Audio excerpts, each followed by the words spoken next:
In the muted glow of the apartment, Sarah May laid signed divorce papers on the coffee table, two packed suitcases waiting by the door.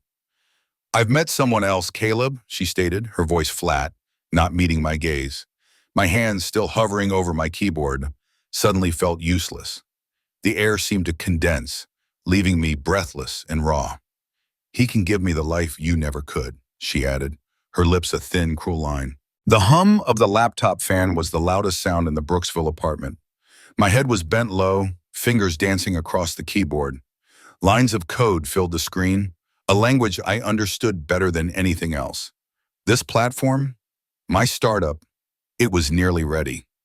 The hours blurred, fueled by lukewarm coffee and the promise of what it could be. I barely registered Sarah May's voice the first time. The second time, it cut through the quiet.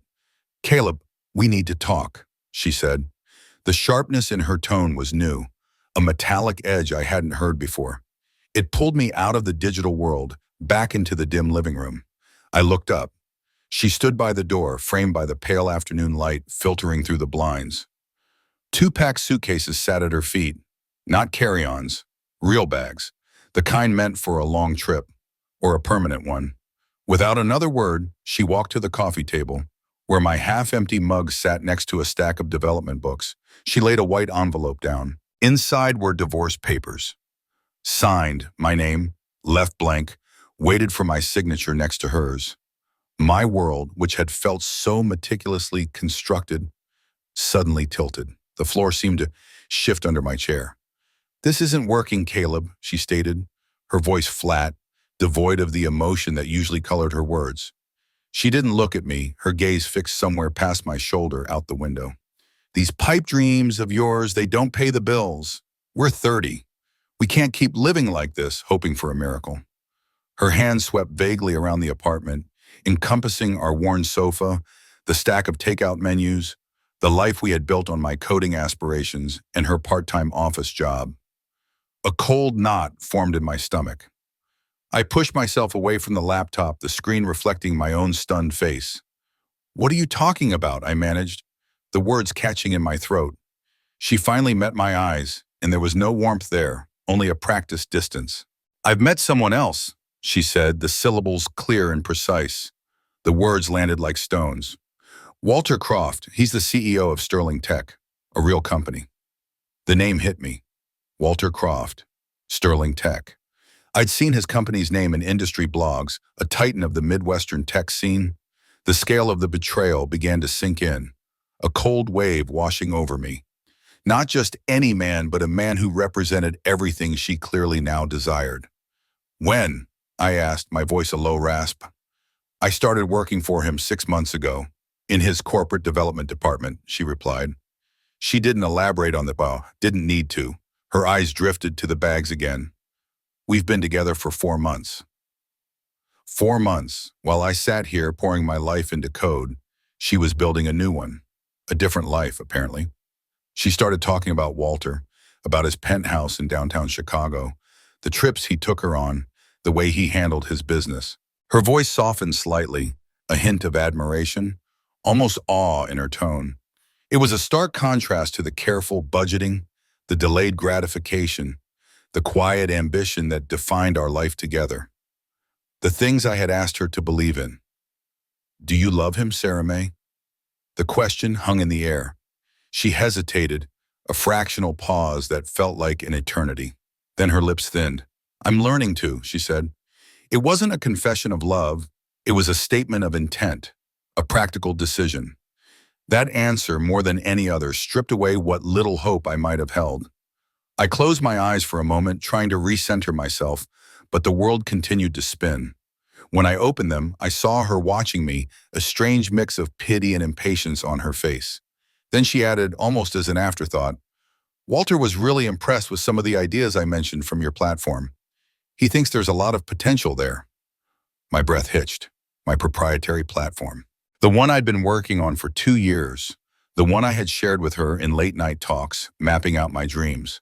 A quiet, terrifying rage began to simmer deep inside me. Walter Croft wasn't just taking my wife. He was stealing my future. I pushed myself to my feet. The chair scraped loudly against the worn linoleum.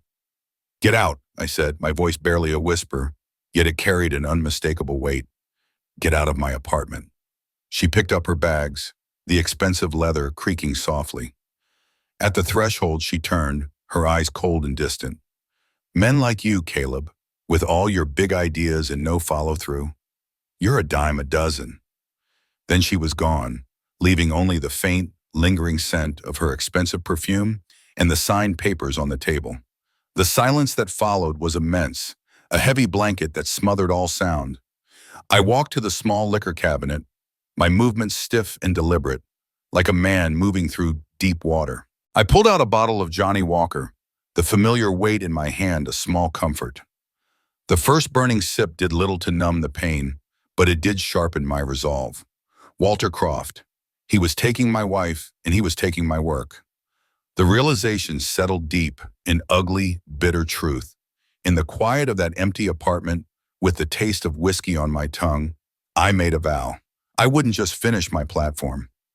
I would make Walter Croft pay for every single thing he had taken from me. Morning light, thin and gray, filtered through the blinds, doing little to chase away the ache behind my eyes. The Johnny Walker had left its mark, a dull throb that resonated with the hollow space in my chest. On the coffee table, a small stack of papers remained. Sarah May's precise signature, a stark contrast to the blank line waiting for mine. The signed divorce papers. They were real, undeniable. The days that followed blurred into a single, relentless push. I coded. I ate cold leftovers. I slept on the sofa, sometimes for just a few hours. The apartment, once a shared space, now felt like a sterile workshop. Every line of code I wrote felt like an act of defiance, a silent scream against the silence Sarah May had left behind. Coffee cups piled up on my desk. The smell of stale coffee and my own ambition filled the air. Then, a package arrived. It wasn't expected. The box was professionally wrapped, understated corporate gray, with the crisp, elegant logo of Stanton Enterprises printed subtly in the corner. Walter Croft's company. A cold certainty settled over me. I opened it with a utility knife, carefully slicing through the tape. Inside, nestled in shredded paper, was a folded letter and a check. The letter was on heavy stock, embossed with the same logo. I unfolded it. It was from Walter Croft himself. The language was polite, almost solicitous, yet entirely condescending. It spoke of acknowledging the innovative concepts I had briefly discussed with Sarah May. It mentioned our interest in avoiding any potential future misunderstandings. The final paragraph offered a goodwill gesture of $50,000 for any ideas you may have shared. $50,000 for 2 years of my life, for my entire future. It was an insult, a dismissal of my work as nothing more than vague concepts, a pittance to silence me. My hands trembled, but my fury was cold now, not the explosive kind. This was a steady burn, a deep, persistent fire. I looked at the check, then at the letter again. $50,000. I took the check, a pristine sheet of paper, and without a second thought, I tore it in half. Then again, and again. The scraps fluttered to the floor like fallen snow, meaningless confetti. I picked up the phone, my fingers still stained with ink from the torn check, dialed a familiar number. "Dale Larson," I said when he answered. "It's Caleb Reed." "Caleb, long time, buddy, what's up?" Dale's voice was practical, no nonsense. He'd been a year ahead of me in college, always had a head for the law, specializing in intellectual property too. "I need your advice," I said, my voice steady, surprising even myself. "Sarah May left me. She also shared details of my proprietary platform with Walter Croft, her new boyfriend. He's trying to buy me off for 50 grand. There was a pause on the other end, a slight sigh. "Ah, Caleb, rookie mistake. Didn't have her sign an NDA. "She was my wife, Dale," I said, a bitter edge to my voice. "I trusted her." "Yeah, I get that," he replied, his tone softer now. "But legally, that's a gray area. Spouses typically have shared knowledge.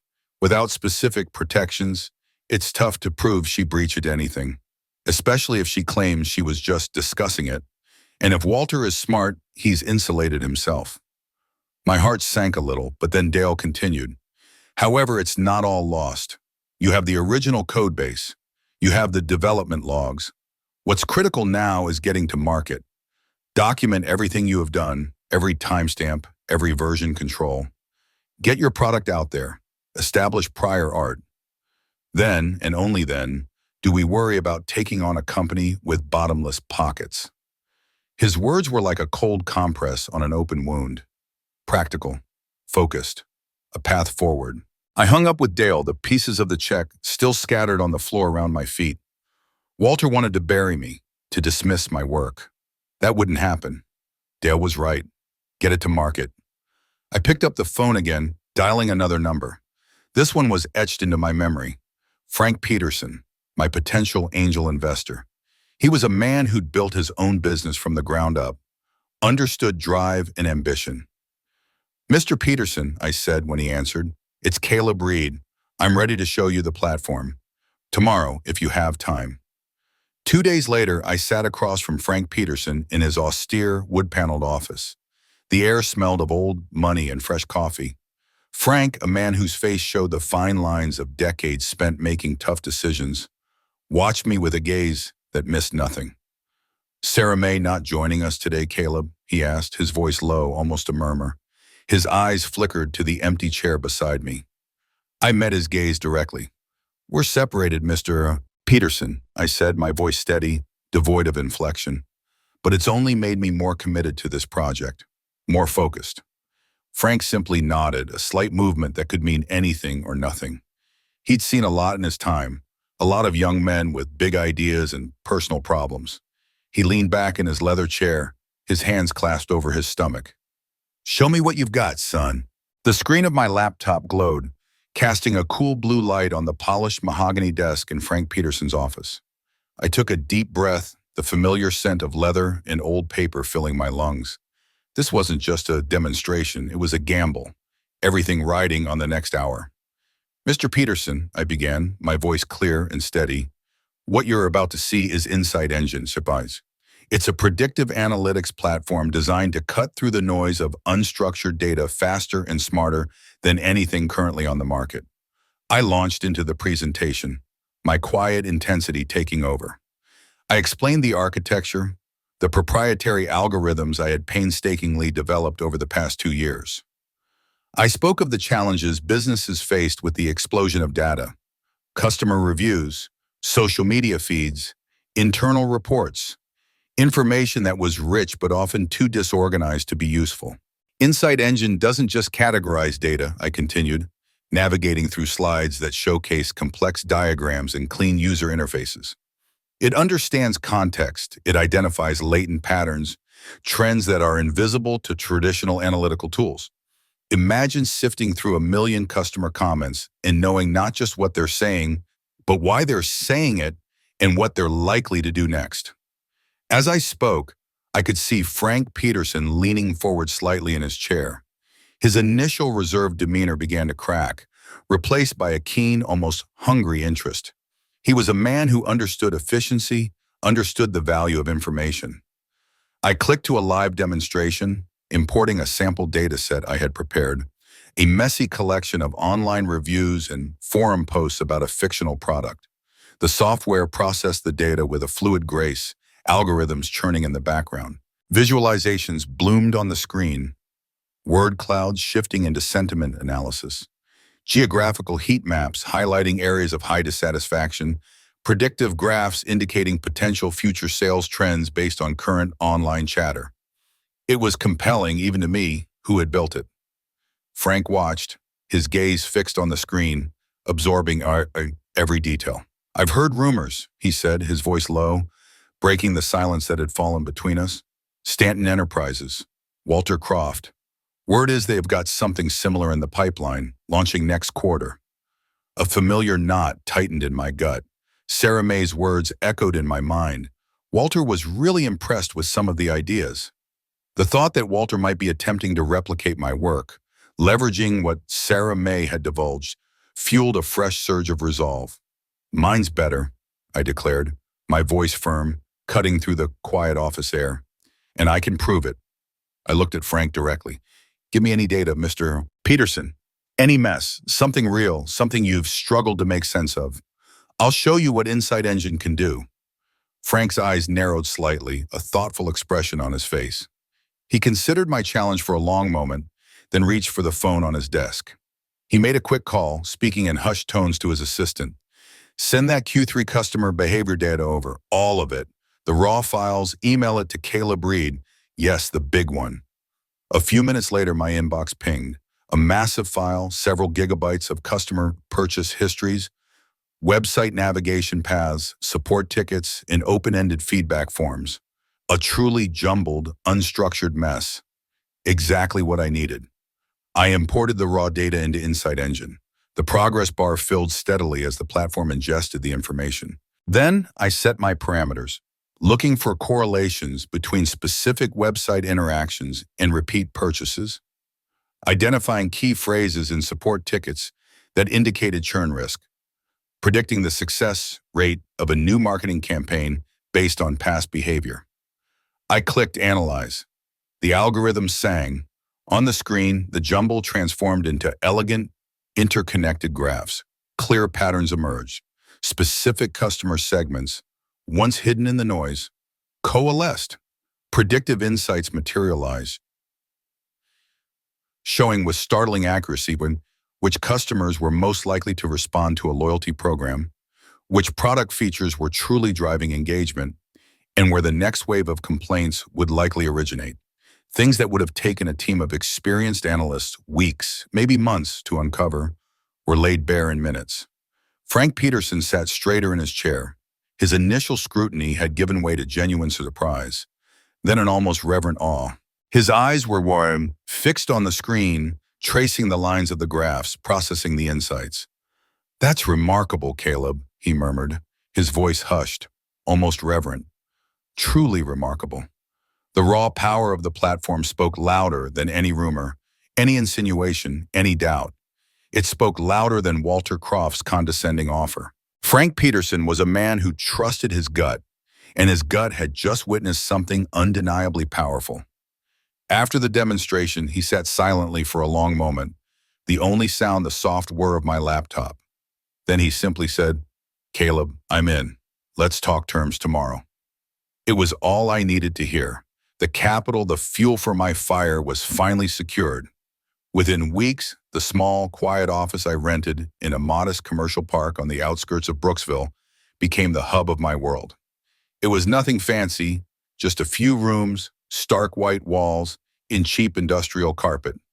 But it was mine. I started gathering my team, handpicking each person, a back-end wizard named Lena, who could make databases sing, a UX designer, Mark, with an eye for clean interfaces, and a young data scientist, Chloe, whose brilliance rivaled my own. We were small, but we were sharp, driven. I worked with a quiet fury, a constant hum of purpose beneath my skin. Sarah May's cutting words, a dime a dozen, pipe dreams, echoed in my mind, a bitter symphony that pushed me forward. Walter Croft's arrogance, the condescending $50,000 offer, solidified my resolve. This wasn't just about building a company. It was about proving them all wrong. It was about creating something undeniable. I officially named the platform Insight Engine. It was a simple name, but it carried the weight of its promise to bring clarity, to extract meaning from the muddled chaos of information.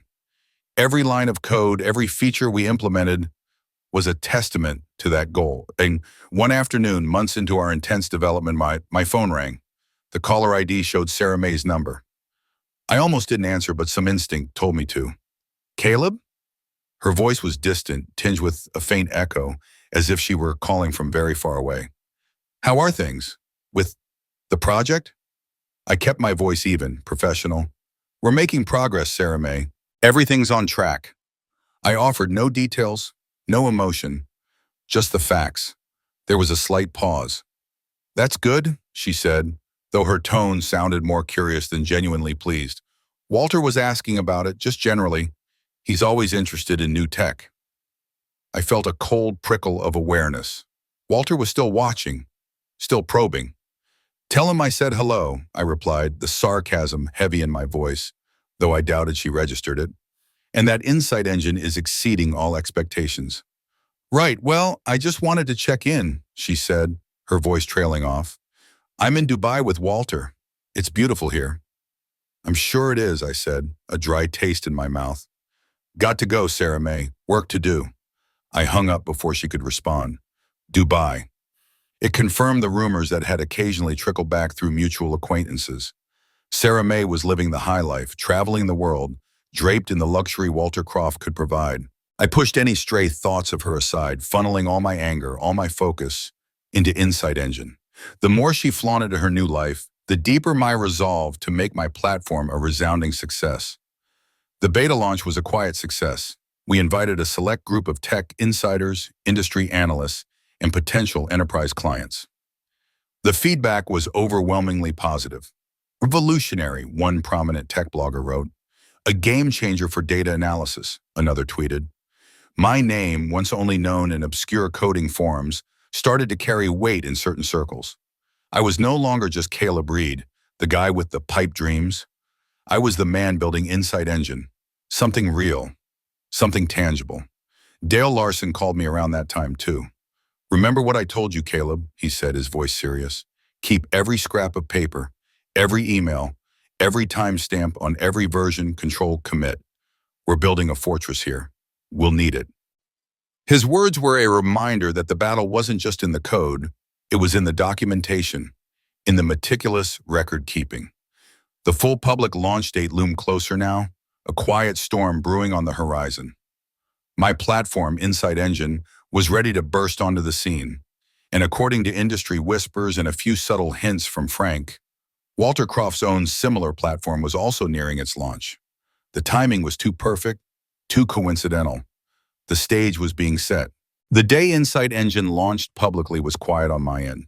No fireworks, no lavish party, just a few clicks, a final check, and then it was out there. But the quiet quickly morphed into a steady hum. Within hours, the reviews started pouring in. Tech news sites, industry blogs, and independent analysts lauded its arrival. A quiet roar, one headline read. It was praised for its intuitive design, its clean user interface that made complex data analysis accessible. More importantly, everyone noted its unparalleled speed and accuracy. Our algorithms, meticulously crafted, were slicing through datasets faster and with more precise insights than any competitor. User adoption climbed steadily, organically. Businesses big and small saw the value immediately. Not long after, Walter Croft's Apex Analytics burst onto the scene. True to his style, it was a splashy corporate affair. Press releases touted its revolutionary capabilities and cutting-edge AI. There were expensive launch parties and full-page ads in major tech publications. I watched from afar, a familiar tightness in my chest. Initial reports from tech journalists and early adopters highlighted an uncomfortable number of similarities between Apex Analytics and Insight Engine. The overall architecture, the modular approach, even some specific features that I had developed were mirrored in Walter's product. It was too close to be mere coincidence. The knot in my stomach tightened.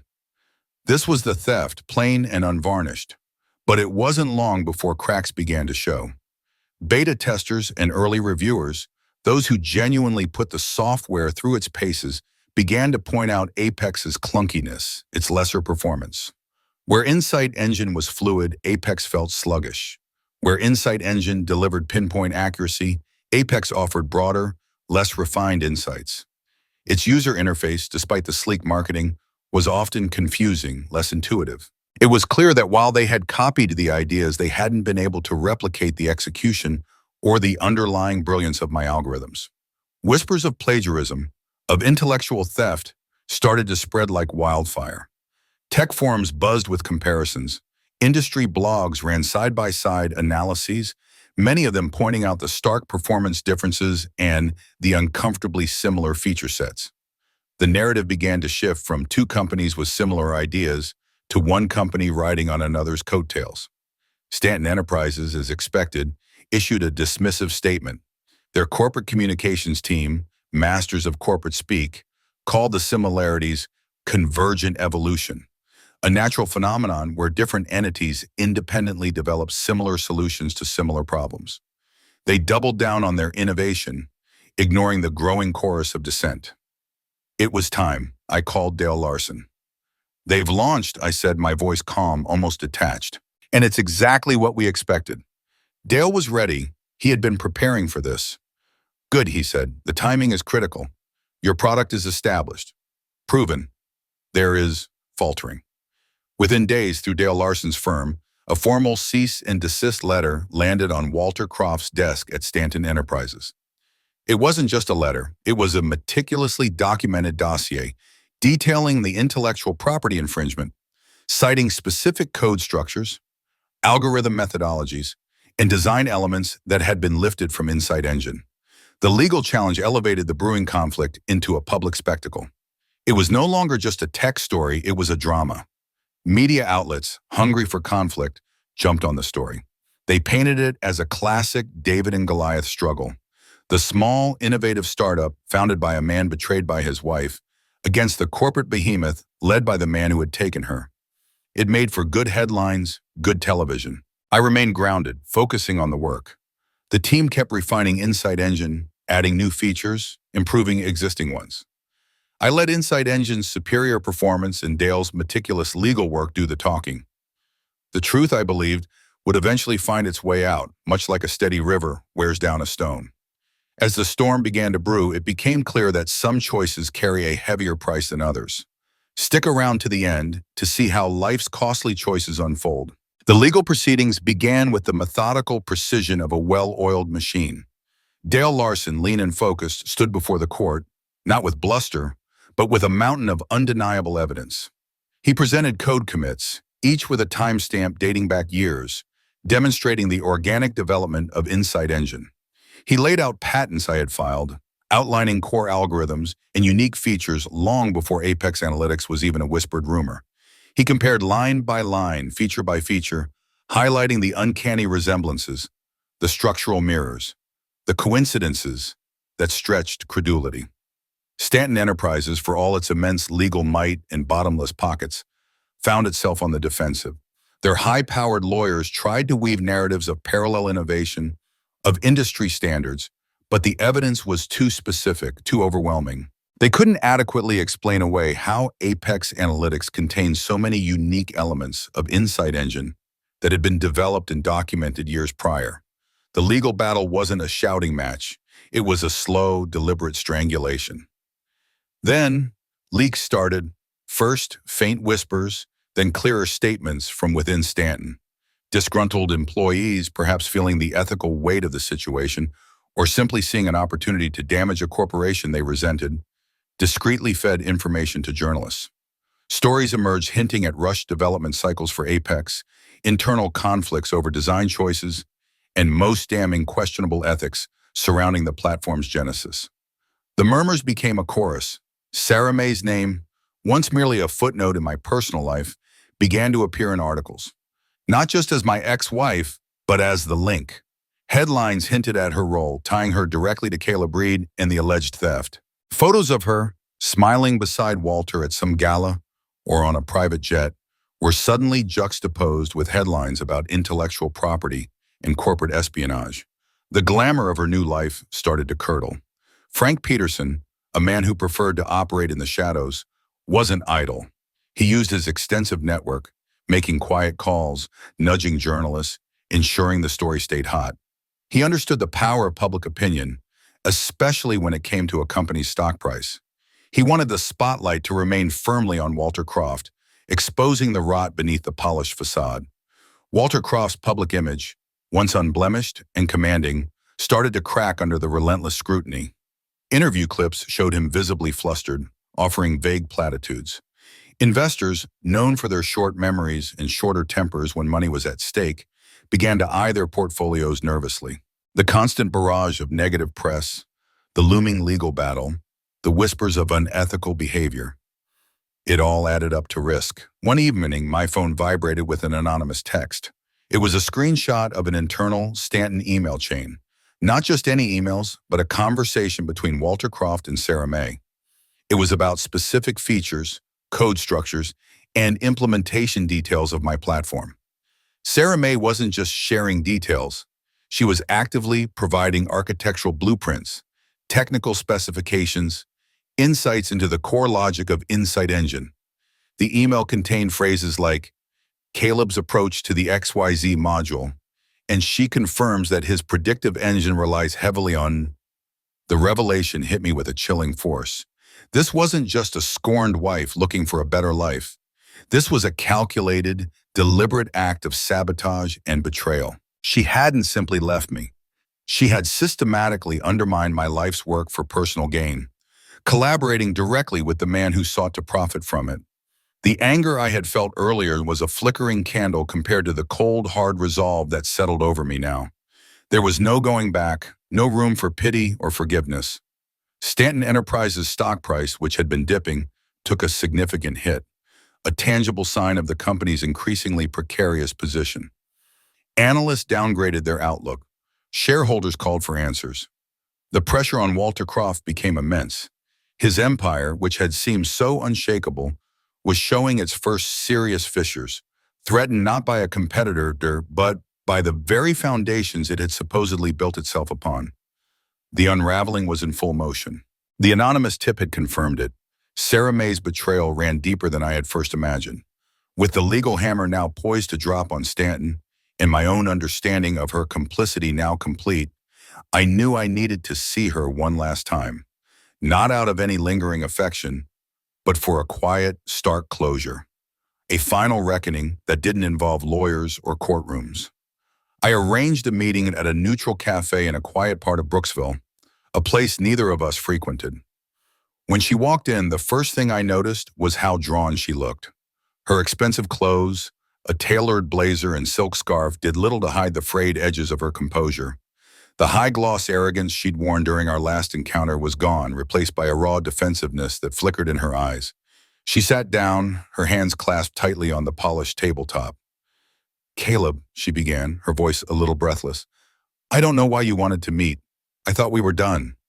I pushed a printed email chain across the table, careful not to touch her. It was the anonymous tip, the damning evidence. "I wanted you to see this," I said, my voice even, devoid of accusation. "These are the emails, your correspondence with Walter, detailing the specifics of Insight Engine, the algorithms, the architecture, the unique modules." She picked up the papers, her eyes scanning the lines of text. Her face, already pale, seemed to drain of what little color remained. She opened her mouth to speak, but no words came out.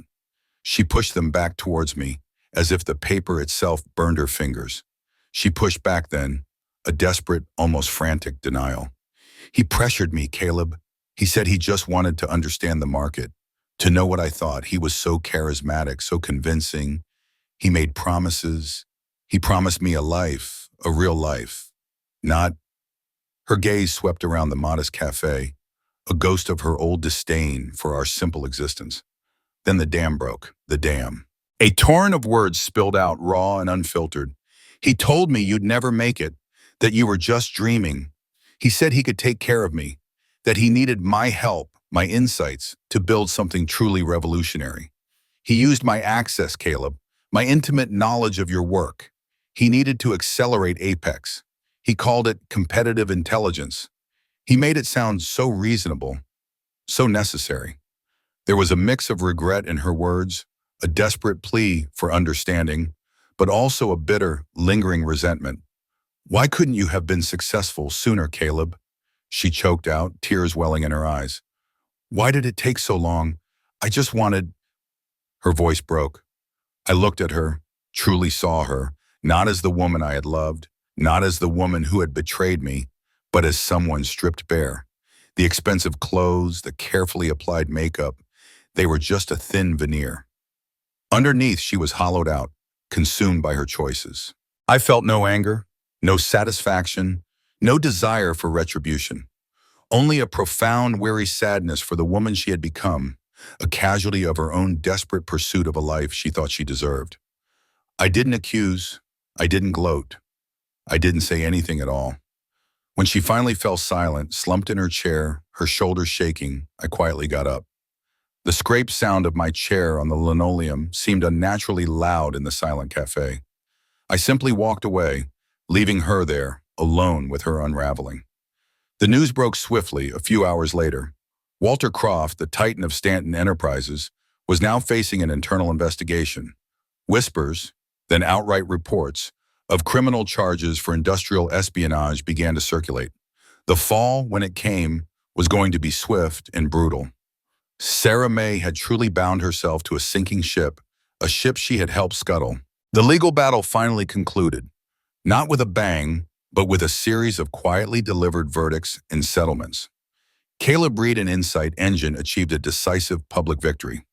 The court found Stanton Enterprises liable for intellectual property infringement, citing undeniable evidence presented by Dale Larson. The judgment ordered Stanton to pay significant damages, a sum that would more than cover my legal fees and provide ample capital for Insight Engine's continued growth. More importantly, it stipulated that Stanton Enterprises must permanently cease all operations related to Apex Analytics.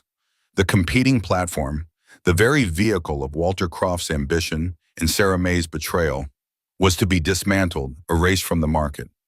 Walter Croft, once a titan of industry, a man whose name commanded respect and fear, resigned from Stanton Enterprises in utter disgrace. The internal investigation, fueled by the leaks and the court's findings, had unearthed a pattern of unethical behavior, culminating in the Apex Analytics fiasco.